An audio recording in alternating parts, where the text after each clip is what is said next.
Capítulo 7. Partí temprano a Castuera. Esta vez no encontré un camión que me llevase.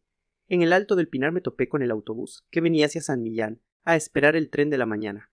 Había bajado una neblina espesísima, que apenas permitía distinguir los contornos de arbustos, las cosas más inmediatas. Y los pinos eran fantasmas de pinos, los fantasmas de arbustos, la tierra entera una comarca espectral de purgatorio.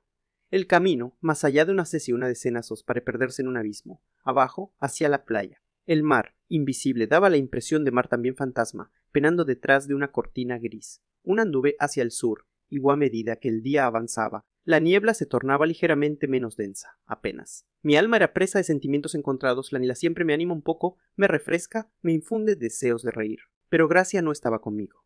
Pero yo no me atreviera a buscarla. Sentía como si, al no vernos el día antes, se hubiera perdido todo ese maravilloso, sutil contacto que estableciéramos. Sentía que éramos anillo de nuevo, resultaba dos desconocidos, que hacer frente a ella, y que ahora el absurdo, casi ridículo, en medio de las rocas.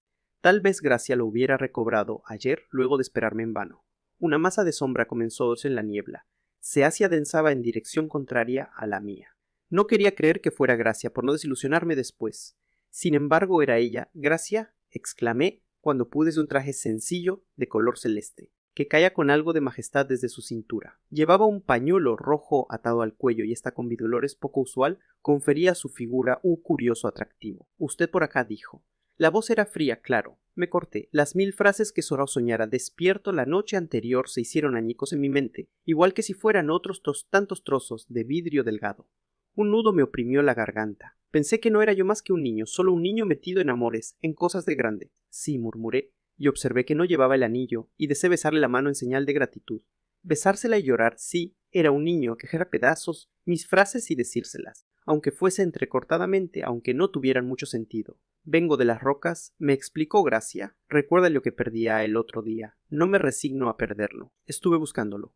No supe qué responder. «Lo siento», agregó ella entonces, «porque mi novio llega esta tarde y, bueno, una lástima». Estábamos ambos parados, un poco artificiales, frente a frente, y de pronto dejé de sentirme un niño y de sentirme indefenso y de sentirme sin recursi y ataqué con ira de malherido en pensar el sufrimiento propio, sino solo intentando hacer daño.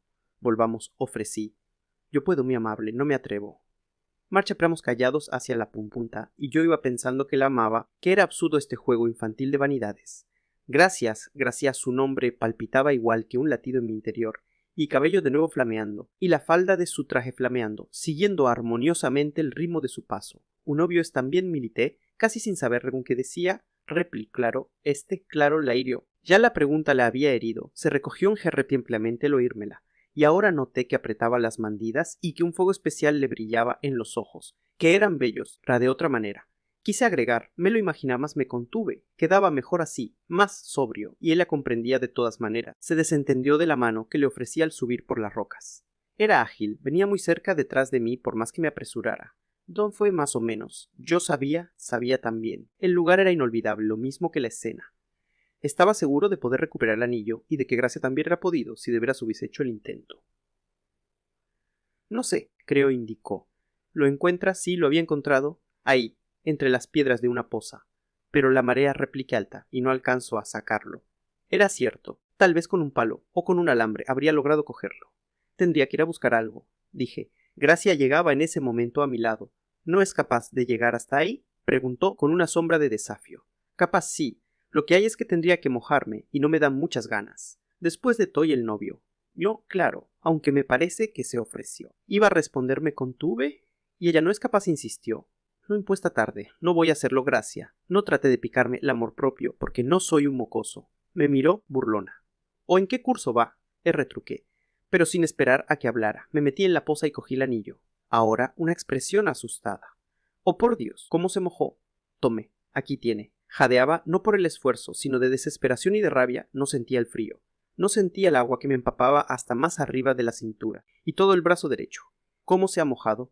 Y ahora no había sorpresa, sino un toque nuevo de suavidad en su voz. «Sí», contesté mirándola, «no se preocupe». Comencé a subir sin esperarla y bajé de nuevo hasta la playa. Gracia me seguía en silencio, pensando quizá lo mismo que yo, que si hacíamos estas cosas era porque nos amábamos. Y eso precisamente, el hecho de amarnos, las tornó absurdas. Al llegar abajo me volví para observar anillo. No podía ponillas significar un deseo de tregua. la confirmación no dicha de su promesa no dicha de la vez anterior. Quise darle las gracias o pronunciar cualquier frase que rompiera ninguna. No encontré ninguna. Póngase, lo ordené. En cambio, ella fijó en mí sus ojos, que eran mansos de nuevo fundos, y su boca era la boca suave de Madame Henriot. No póngaselo, repetí, no obstante. Pero Gracia era mujer, y una mujer sabe desentenderse de la sata dulo razonable y revestir una situación de belleza, de magia. Debe ser libre de amor por lógica, de tonterías. Brillantemente, Gracia arrojó el anillo a las olas, con una maravillosa naturalidad, como si yo le hubiera dicho eso, como si se lo hubiera dio sin necesidad incluso. Animal, murmuró, y yo comprendí que esto significaba te quiero. Me arrodillé en la arena para coger su mano, y se la besé y no me importó que se me llenaran los ojos de lágrimas, al contrario, era bueno llorar. No rehusaba a ella con risueña ternura. Luego se puso a acariciarme el pelo con la otra mano, se inclinó hasta hablar también arrodillada, hasta que nuestros labios se encontraron. Fice un beso largo en la playa, en la arena junto al mar, y temblé un poco con mezcla de miedo y emoción. Me sentía ahogar. El corazón grande, duro, pesado me golpeaba en el pecho. Después la besé en las mejillas, en el cuello, de nuevo en las manos. No podía articular palabra y Gracia, en tanto murmuraba te quiero, en un susurro, interminablemente. Sus dedos seguían enredados en mi pelo, acándome. Ignoro cuánto rato transcurrió hasta que, como si despertara, ella recordó. Pero si estás deshecho unas, no importa, tienes que secarte y cambiarte. No importas después. ¿Te vas a enfermar? Me defendía con obstinación de niño encaprichado. Quería explicarle que hay tanto tiempo para secarse y cuidarse y para cambiarse de ropa para ser juicioso, y que en cambio un milagro como esta intimidad que yo jamás conociera y que había venido tan de pronto, este amarse, estar amándose, este sentir, casi físicamente, el paso del amor a través de nuestras pieles era único y había que tratar de que se prolongase cuanto fuera posible. Gracia insistía, sin embargo. Vamos. Se levantó por fin, para obligarme a seguirla. La imité y nos fuimos andando, abrazada abajo. Yo no estaba dispuesto a ir a la hostería, porque me habría dado vergüenza que el general me viera en esa facha. Asintió ella, rápida. Lo decía Jorge en un tono especial. Le pregunté por qué, y me explicó. Se puso furioso ayer, cuando se enteró de lo del anillo. ¿Cómo pudiste perderlo? Gritaba. Tú sabes el vozarrón que tiene, y si él pregunta cómo, no es una simple exclamación. Es porque espera respuesta y la exige. ¿Y qué le contaste? Aún me resultaba duro tratarla de tú, que se me había caído, que fue al meter la mano en el agua. Se enfureció. Le insistí en que no había caso, que el asunto no tenía remedio. Tal vez él creyó que lo único sin remedio era el anillo. A pesar de eso, cargó contra ti. Me decía, ¿para qué sales con él? No tienes tu novio. Callamos unos instantes. Sí, rompí a pasar con tu novio. Esta tarde se lo diré que tequía él no. Había comenzado a sentir frío. Me castañeteaban los dientes, lo cual me humilló un poco. No debía ser una figura muy romántica, pensé. Cuando pasábamos frente a las primeras casas de veraneo se me ocurrió una solución. ¿Sabes? Expliqué a Gracia de entrar ahí. Esa asa está sola, como la mayoría en esta época, y tiene una chimenea magnífica. El dueño es un señor Gutiá, un español de mucha plata que ahora a Europa. Bueno, convino. Algo tienes que hacer. No puedes seguir así. Nos desviamos, pues, y empezamos a marchar hacia el interior. Y yo, inquirió Gracia, ¿estés ahí? Vacilé. ¿Me puedes esperar un rato? Mejor me voy a la hostería. De aquí a que se te seque la ropa. No dije con un impulso repentino. Acompáñame, miras para el lado y conversamos. Al principio se resistió, más por lo inusitado de la idea que porque le desagradara en sí. No tardó en convencerse y a poco Ala se mostró entusiasmada, cual si se tratara de un juego nuevo. Me colé por la ventana del repostero, que no ofreció mayor pro, y le abrí la puerta principal con un aveniendo. Ella también entró.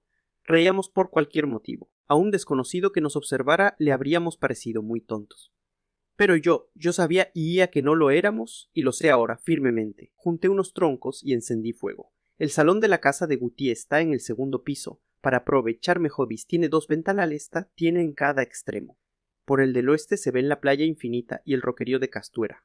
Por el del oriente, los cerros, los pinares, el camino de San Millán, serpenteando bellamente, o perdiéndose bellamente entre los pinos. Gracia observaba todo esto por entre las endijas persianas, mientras yo me desnudaba y colgaba mi ropa frente a la chimenea. Me arropé con un chal. Ya puedes darte vuelta, anuncié.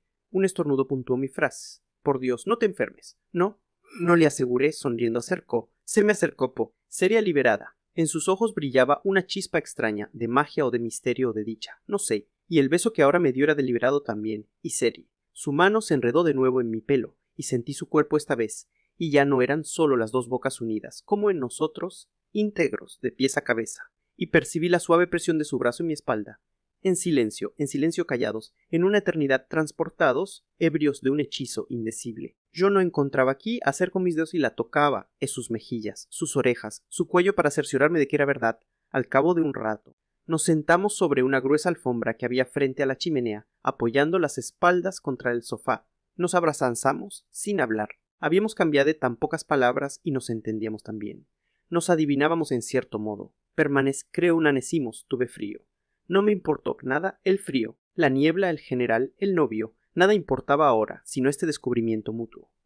Este hallazgo que trascendía lo normal, decirle que nunca había besado a una mujer, que su boca.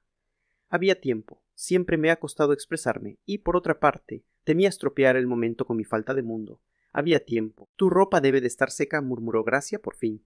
Estiré el brazo, palpé mi pantalón, mi camisa. Sí, ya están secos. Gracias, me dijo. No vaya a hacerte mal quedarte así. Comencé a ponerme las prendas con cierta renuencia. El bello momento se rompía, era preciso marchar, llega a almorzarse, llegaría el teniente. Vendría la noche, el domingo quizás sin vernos. ¿Qué hora es? Las 12:20.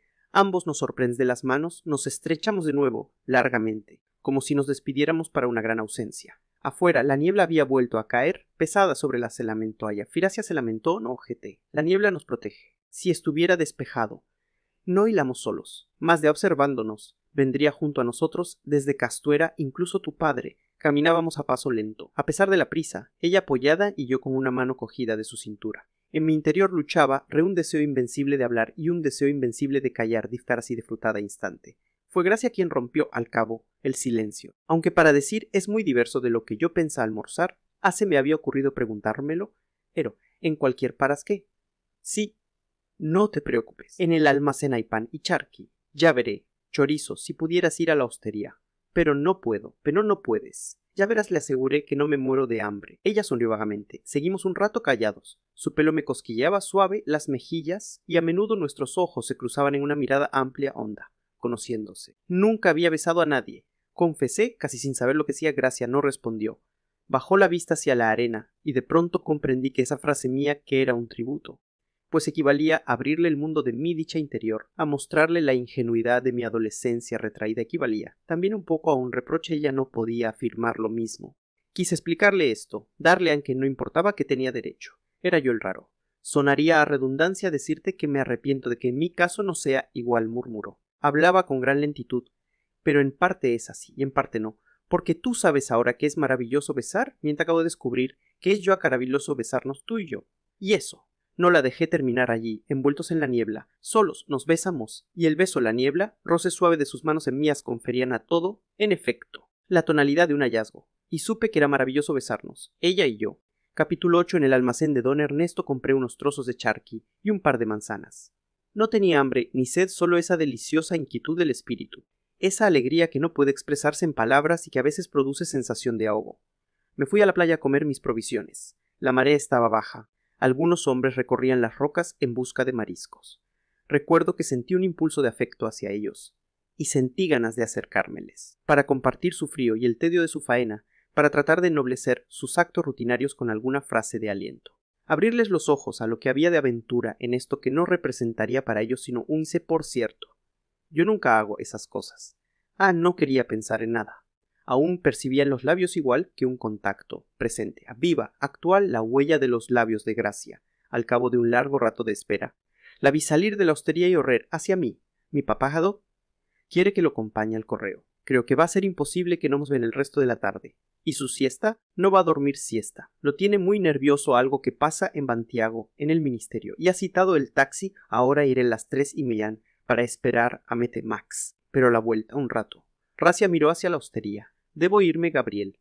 Mi papá asomará de un momento a la otro. Tal vez después, pues, de comida. ¿Me esperarás? Voy a quedarme todo el tiempo aquí. Sal cuando puedas. ¿Sí o? Oye, ¿y tu frío? Nada. ¿De veras? De veras. La retuve. ¿Cuál es tu ventana? Sonrió. La tercera de la izquierda. Si no puedo venir, cerraré un postigo. Trata de poder. Claro. Detesto Ultimax. Pobres. Será latiero. Y yo mucho.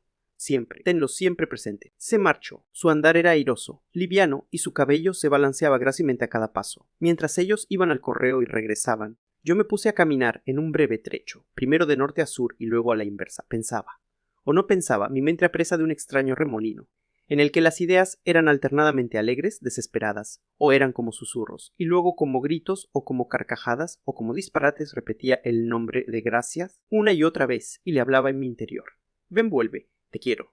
Enseguida me reía de mí mismo, desdoblándome, percibía ridículo de mi actitud. Luego me imaginaba al novio, el teniente con un bigotito de teniente, con una gorra ladeada de teniente. Max era, también, nombre de teniente. Me daba el lujo de ser generoso, tenía lástima de él. No tardaba, no obstante, en comprender que esto también era disparatado. Traté de orar, aunque mi estado de ánimo pedía volar sumergí bajo las olas.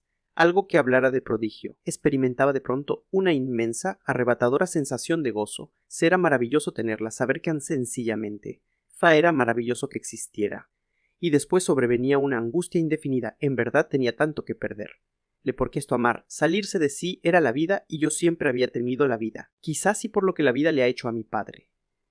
Quizás si pensaba en él y mamá y todo lo que él construyera en torno a ella antes de que ella muriese y que se derrumbó con la muerte, igual que un castillo de naipes, o peor, que no se derrumbó, sino solo dejó de ser y fue cual si nunca hubiera sido, ni convicciones, ni esperanzas, nada. Seguí paseándome, estaba como afiebrado, me dolía la garganta. A ratos, un frío duro me calaba los huesos de alto abajo y me castañeteaban los dientes. Una suerte de mano cálida me oprimía las sienes y el cráneo. Más tenue persistía la niebla en torno. Se juntaron muchas alérenas cuando salieron los mariscadores. Graznaban, destempladas estas bellas, siniestras aves de rapiña, que esperaban los despojos. En el roquerío cercano a la terraza, una gaviota muy limpia cogió un cangrejo, levantó el vuelo y dejó caer sobre las piedras. Mientras descendía a recoger el pequeño cadorrado, otra a disputárselo, sus graznidos atrajeron a 2, 3, 4 más. Nepulcros blanqueados. Las palabras saltaron bruscamente en mi memoria. En verdad había algo de farisaico en la alba hermosura aslerna de estos pájaros, y batalla me deprimía. Habría querido dispararles, herirlos de muereangrejo, destrozado con macabra astucia, me inspiraba dolor, no yació dolor. Fue en vano que tratara de decirme que eso era natural. La realidad era así que el cangrejo, a su vez, habría cometido otros pequeños crímenes de acuerdo a su naturaleza. Estos crímenes dieron el engranaje sobre el cual marcha la vida. Una tristeza extraña se apoderó de mí, puede que no fuera solo por el cangrejo. Puede incluso que no tuviera nada que ver con él, no sé. Gracia y el general regresaron del correo casi en el mismo momento en que aparecía el taxi de Carlitos a buscarlos. Observé que él iba en derredor a encontrarme, pararme con la mirada. Y pensé hacerle una seña, mas en ese instante su padre la llamó desde el interior del automóvil. Gracia subió y partieron. Cuando el auto reapareció tras una esquina, la niebla lo tornaba borroso, y una pequeña nube de polvo ayudaba a conferirle cierta presencia espectral un poco. Quería ver a Gracia, aunque fuera de manera fugaz, el primero en descender después de Carlitos. Fuera ágil, esbelto, cortés teniente. Si bien llevaba anteojos ahumados, de un modelo ajeno a su rango, el bigote y la gorra eran los que correspondían. Abrió la portezuela trasera y ofreció el brazo a su novia. Luego que refunfuñaba protestas contra el taxi. Luego se ocupó de la pequeña maleta que constituía su equipaje. El general había pagado entre tanto. En Gracia y yo cambiamos una larga mirada, sus ojos brillaban, y su boca percibí la sombra de una sonrisa que yo entendía y ella sabía que yo entendía. En fin, suspiró Max. Llegamos, es un camino el de los 1000 demonios, deberían pavimentar. Pensé en el camino, lo recorrería con ella, me dije, apenas pude errando, y no en un vehículo dando, sino minando bajo los árboles, siguiendo las sinuosidades, las curvas, los rincones. Le explicaría que era un resto de nuestro pasado colonial, un camino sin prisa igual el pasado, bueno para mirar en torno y para holgar. De nuevo me castañeteaban los dientes. Un escalofrío invencible me recorría el cuerpo con enojosa persistencia. Fui hasta el boliche de don Ernesto a tomar una cerveza. Detesto la cerveza, pero me hizo bien, vea demasiado. No, repliqué, no se preocupe, que no pienso emborracharme. Lo que pasa es que tengo frío. Me dio un remojón en las rocas. Debería volverse a San Millán entonces. No está el día muy bueno para esas gracias. Ya pronto me voy. Bebí, casi con heroísmo, hasta la última gota de la segunda cerveza. Enseguida compré un par de chocolates y me despedí de don Ernesto. Cuídese, me gritó mientras salía. Claro, contesté. Aunque no podía dejar de agradecerle su atención, me molestaba su exceso de oficiosidad, se me antojaba en cierta manera, como si se entrometiese en el secreto que guardábamos Gracia y yo, como si al darse por enterado del remojón que en las rocas hubiese atisbado o intuido la escena del anillo. Miré la hora. Eran más de las 6:30. Si ella lograba salir, no sería antes de las 10. Pasé a ser entre ahora y las 10. Ahí, En el comedor, Gracia, su padre y el novio tomaban té. Volvieron a incomodarme mis pocos años y mi poco dinero, y el poplomo que ambas cosas me daban, porque si yo fuera un hombre hecho y derecho, me decía, casi reprochándome el no serlo, podría entrar, pedir algo y entablarles conversación. Podría ofrecer un cigarrillo al teniente, pero yo ni siquiera fumaba, me sentí infantil. Al cabo de un rato me di media vuelta y me marché. Anduve por la playa, a la deriva, no tardó en darme frío. Junté entonces un montón de algas y ramas secas, como había visto hacer a los mariscadores, y traté de encenderlas golpeando 2 trozos de para que produjeran chispas. No conseguí para ayudarme, esquí unos papeles viejos, y después de largos minutos de esfuerzo logré contar con una fogata bastante agradable. Era una delicia sentir el olor penetrándome poco a poco, célula a célula, por el cuerpo. Fuego y el continuo movimiento que debía hacer para procurarme con qué mantenerlo me desentumecieron. Casi no me di cuenta de cuando cayó la noche. Tuve hambre, mas no quise irme de allí, por si Gracia venía entre tanto. Comencé a mirar hacia el lado de la hostería, a pasearme de un punto a otro. Pasaría así media hora o una hora. Por fin, la ventana de ella, la tercera a la izquierda, se iluminó. La niebla solo me permitía divisar un cuadrado amarillo y distinguirla, borroso. Luego la luz tornó a apagarse. Junté algas de nuevo para reavivar mi fogata. Ignoro cuánto tiempo transcurrió después hasta que la vi, su vestido blanco acercándose, corretándose, cobrando presencia, su rostro emergiendo de la sombra con cierta solemnidad, tiñéndose de la magia rojiza además, brilla más los ojos oscuros, la boca embalsamada por una sonrisa interior pálida, el cabello suave y quieto y armonioso, el paso elástico, las manos caídas a ambos lados con soltura como ofreciéndose o como ofreciéndome algo. Al principio no pude moverme. Era el momento. Permanecimos unos segundos estáticos. Gracia se había detenido con la fogata en medio, mirándonos. Hola, murmuró. Me le acerqué, toqué su cara apenas, con la punta de los dedos. Hola, respondí. Nos apartamos hacia la orilla del mar. Mientras avanzó a paso por la arena húmeda, Gracia me explicó que Max había subido a bañarse y el general estaba ya en cama. Al parecer no sentía muy bien, sin embargo tendrás que irte, Gabriel. ¿Por qué? ¿No podemos pasearnos un rato? No, si mi papá me llama, ¿qué importa? Le inventas después cualquier cosa. No, amor, me voy. No sé juicioso, no, es tarde. No, mañana, ¿cuándo? No, cómo borrar el recuerdo de sus labios, tan suaves de sus manos, tan suave de su cuello, tan su pelo, y cómo olvidarme de su voz suave en la noche, de su manera de decir amor, de decírmelo al si hubiéramos inventado la palabra, o de su manera de decirme. Gabriel tretó una consigna entre los dos. Besándola, la conduje al camino. Yo quería mostrarle el camino. Me fui con ella por el camino nocturno. Arriba, la luna entre los árboles. Las copas de los árboles reunidas arriba en fantástico aquelarre. Pero Rowe, pero no puedo ofrecerte otro decorado más original. La misma luna que han manoseado tantos poetas y tantos enamorados. Hasta los pinos son, y ella me gustan tu luna y tus pinos, y con eso se toque tu luna, tus pinos. Los hacía únicos, los redimía de todas las vulgaridades que antes soportaran. Y el viento quieto sicheaba, sutil viento cuchitil entre las ramas. Gracia, amor. Yo callaba ahora, hechizado, lenta la lenta. Amor, es tarde. No. No. Parecía, no nos decía que no íbamos a separarnos nunca, y que nos separaríamos inmediatamente. Y parecía, después que habíamos estado un tanto tiempo, y a la vez, solo bullos, hasta mañana, aliancé la retuve. Ahora le dije, no dándome espacio para arrepentirme. Capítulo 9. No. Yo no puedo mostrarle esto al padre Matías. Lo veo sonriendo con bondad y pensando en cosas de adolescente. Lo veo analizando, echando a andar la maquinaria poderosa y fría de su cerebro. Sí, son cosas de adolescente, porque yo soy adolescente, pero son cosas de edad con toda la intensidad de la vida, y es cruel, absurdo ponerles el rótulo, adolescencia, y suponer que eso las hace menos reales, las aproxima al juego. ¿Cómo puedo decir que Gracia era bella sin decir era bella? Ni cómo puedo decir que su voz era tibia, sin decir su voz era tibia. No es culpa mía que el uso haya reblandecido los adjetivos, que las palabras se hayan hecho débiles, o que los oídos se hayan puesto duros a ellas. Pero donde yo digo amor, digo todo amor. Donde digo mujer, donde lo digo que había magia o milagro, es porque no hay otros términos para describirlo. ¿Y qué importa entonces que yo sea adolescente? Siento, sufro, vivo menos por eso, ha dejado por eso de ocurrirme cuanto me ha ocurrido. Sí, ya veo al padre Matías sonreír comprensivo, que es la mejor manera de no comprender, y en él, en su bondad estéril, objetiva, racional, en su comprensión estéril, en su clara inteligencia estéril percibo la medida de mi aislamiento, y en su frase, e inevitable, yo veo, muchacho, estás solo aún frente a mi padre, a mis amigos, condenado a la soledad como si. Bueno, claro era un cuento, vivir un poema tiene que ser delito. En verdad me siento reo. He infringido una ley cuyo texto no conocía. la ley de la prosa cuyo artículo fundamental ha de decir: recibirá castigo todo aquel que practique lo bello, todo aquel que se atreva a vivir bellamente. Esto no es para el padre Matías. ¿Cómo? Lo hallaría romántico, aunque no me lo reconociera, y se sentiría también encontrando la clasificación adecuada para mi caso psicológico. Capítulo 10 domingo. Cuando fui a buscarla para ir a misa, me dolía mucho la garganta y me sentía afiebrado. El cuerpo me pesaba a cada paso, a transpirar movimiento. Incluso anda sin antes de haber andado un trecho más o menos considerable. Hice la mayor parte del camino orando, que no me enferme. Después, Señor, algún día en que no pueda estar con ella. No ahora. Pero una lima me raspaba la garganta. Gracia me esperaba en la terraza de la hostería con Max. Nos presentó. El teniente me apretó la mano cual si en ello le fuera la vida, muy viril.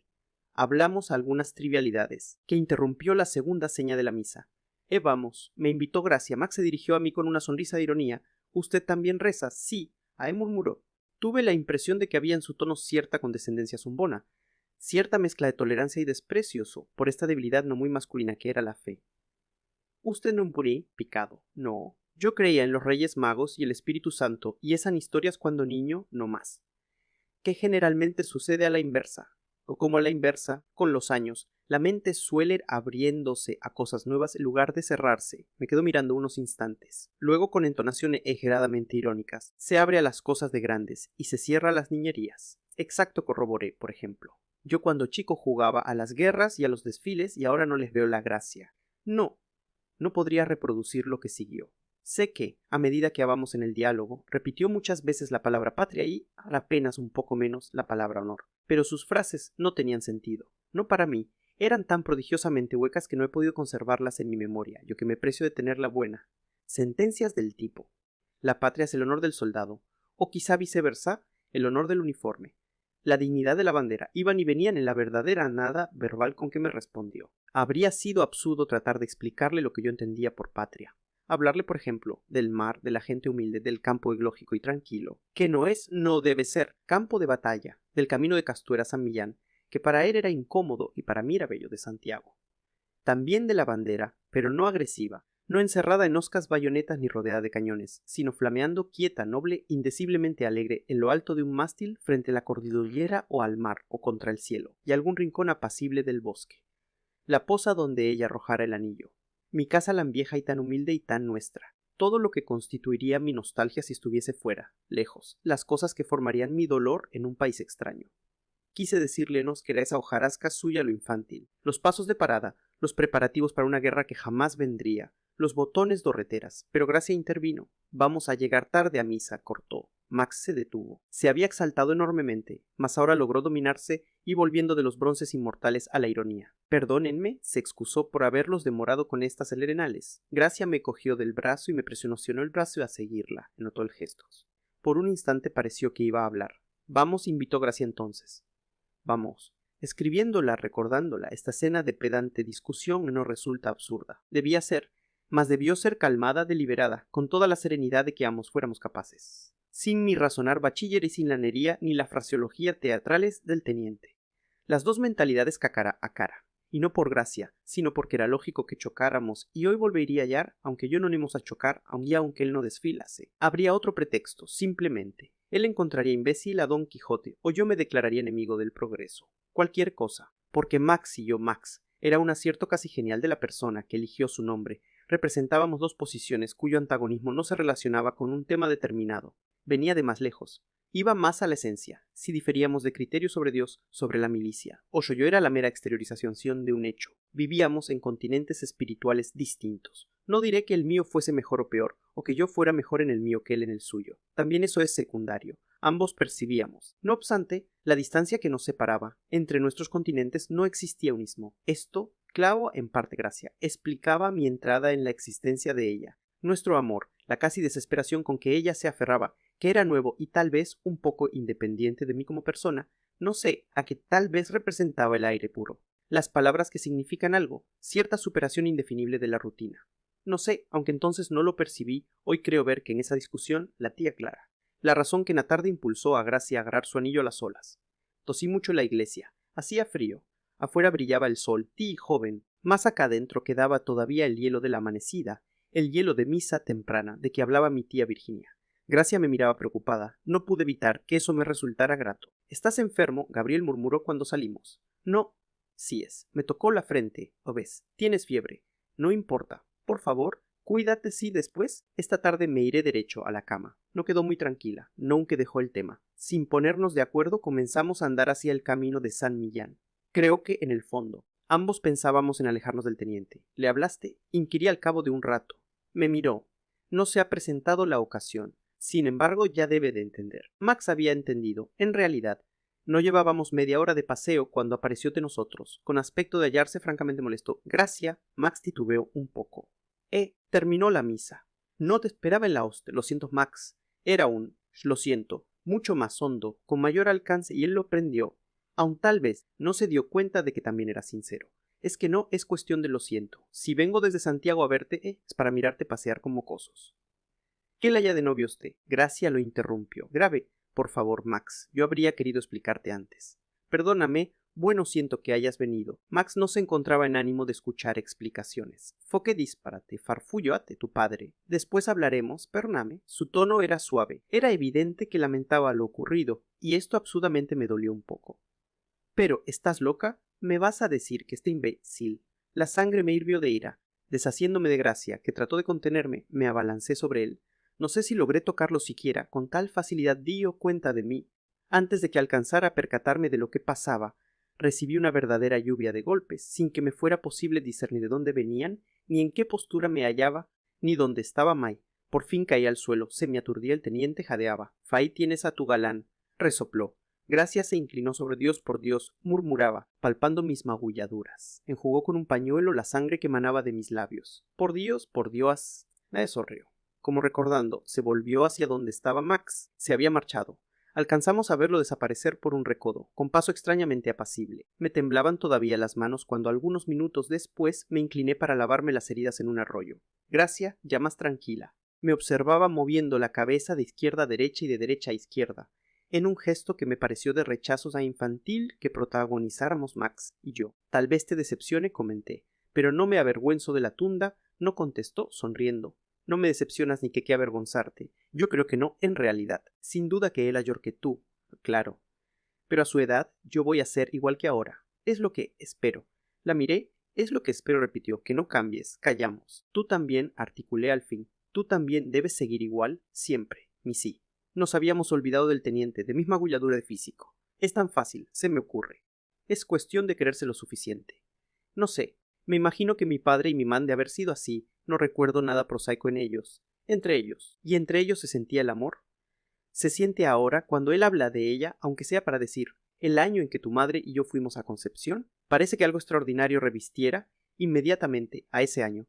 No es el tono en que habla, ni es esta o aquella palabra. No sé, Gracia me escuchaba, atenta, y me gustaba esta atención suya, que por seguir algo tan hondo y tan mío nos acercaba en alguna medida. Quise seguir hablando, darle detalles, pero yo no sabía detalles. De mi padre y mi madre sabía poco más que eso, que había sido Elises, y que a la muerte de ella todo había acabado en el mundo para él, todo salvo yo, que no bastaba para consolarlo, si bien servía para amarrarlo a la realidad y para vender a diario sus horas, casi diría su angustia, por un plato de lentejas. Expliqué esto a Gracia. Le hacía muchas cosas antes, añadí. Escribía, pintaba un poco. Hizo algunas investigaciones historizantes, interesantes.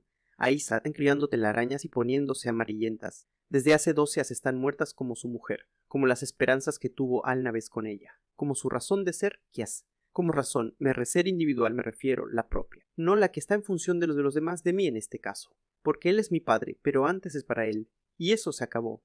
Uno pausa. Debe de ser triste, dije, no encontrar a la persona que nació para, pero encontrarla y perderla. Cosí, murmuró Gracia. Callamos, sin embargo, tiene su grandeza. Esta muerte viva de mi padre no es el suicidio de un Romeo, un acto breve y preciso, y por eso fácil, sino la valentía más profunda de vivir su muerte día tras día, sin ahorrar un minuto. Bajamos a la playa. Yo siempre he sido un poco triste, opaco por naturaleza. Esa mañana, no obstante, y pese a mi malestar físico, me sentía vibrar entero con algo que sólo podría definirse como una felicidad corporal, una felicidad que rebasaba del espíritu y caía pródiga sobre cada una de mis células. Siempre he sido callado, también por naturaleza, pero esta mañana deseaba hablar interminablemente, vaciar ante Gracia mi interior, igual que un chico de 4 o 5 años vacia ante un amigo su cofre de tesoros, una caja de zapatos, en la que guarda su rete viejo, una peneta rota, unos caracoles. Le hablé de mis ideas, Yo creía muy valiosas mis ideas entonces, las amaba, las anotaba a menudo en una pequeña libreta para no perderlas. Compa estaba orgulloso de ellas, como el chico con sus fruslerías.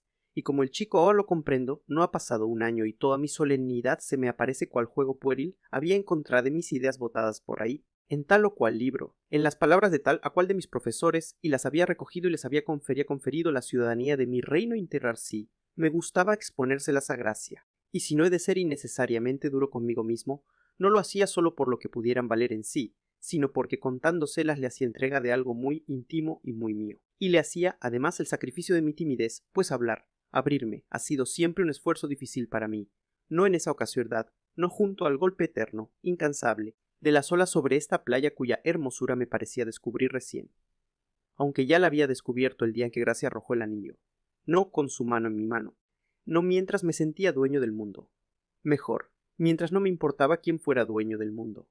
Le pedí que me hará de ya cuenta algo de ti ahora. Como en las películas, reímos.